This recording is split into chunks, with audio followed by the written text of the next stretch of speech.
இந்த வீடியோவில் நம்ம என்ன தெரிஞ்சுக்க போகிறோம் அப்படின்னா DHT11 சென்சாரை மைக்ரோ கண்ட்ரோலர் கூட இன்டர்ஃபேஸ் பண்ண போகிறோம்.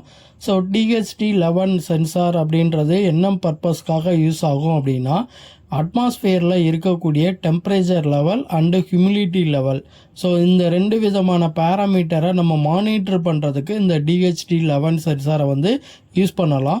ஸோ இப்போ நம்ம ஆல்ரெடி கண்ட்ரோலரில் இன்டர்ஃபேஸ் பண்ணி எல்சிடியில் நமக்கு கரண்ட் ரூம் டெம்பரேச்சரும் ஹியூமிடிட்டியும் காமிச்சிட்ருக்கு.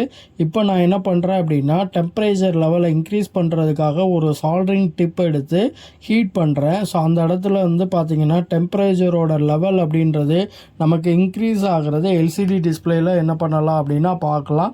ஸோ 30 டிகிரி செல்சியஸ்லேருந்து நமக்கு 13.45 அந்த மாதிரி என்ன ஆகும் அப்படின்னா இன்க்ரீஸ் ஆகும். ஸோ அதே மாதிரி டெம்பரேச்சர் இன்க்ரீஸ் ஆக நம்மளுக்கு ஹியூமிடிட்டி அப்படின்னு சொல்லக்கூடிய பேராமீட்டரோட லெவல் அப்படின்றது டிக்ரீஸ் ஆகும்.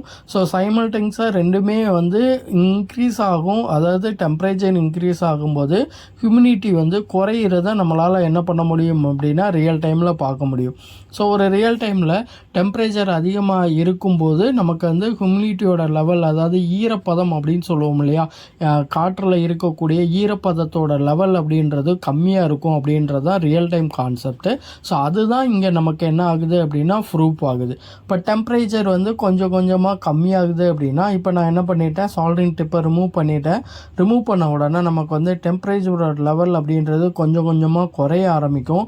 அப்படி குறையும் போது ஹியூமிடிட்டியோட லெவல் அப்படின்றது கொஞ்சம் கொஞ்சமாக இன்க்ரீஸ் ஆகும்.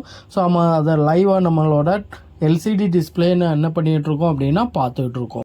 நார்மலாக நம்ம டெம்பரேச்சர் மெஷர் பண்ணுறதுக்கு தெர்மிஸ்டர் அப்படின்னு சொல்லக்கூடிய சென்சாரை யூஸ் பண்ணுவோம்.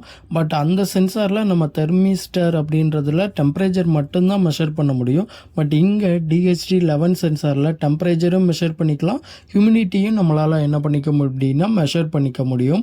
ஸோ இந்த சென்சாரோட ரீடிங் அப்படின்றது நமக்கு அனலாக் அவுட்புட் அப்படின்ற மாதிரி இருக்கும். ஸோ நமக்கு அனலாக் அவுட்புட் அப்படின்றத ADC பின்னில் கொடுத்து தான் நம்ம ரீட் பண்ணுற மாதிரி இருக்கும். எனி மைக்ரோ கண்ட்ரோலர்ஸ் நம்ம இந்த சென்சாரை இன்டர்ஃபியர் பண்ணிக்க முடியும்.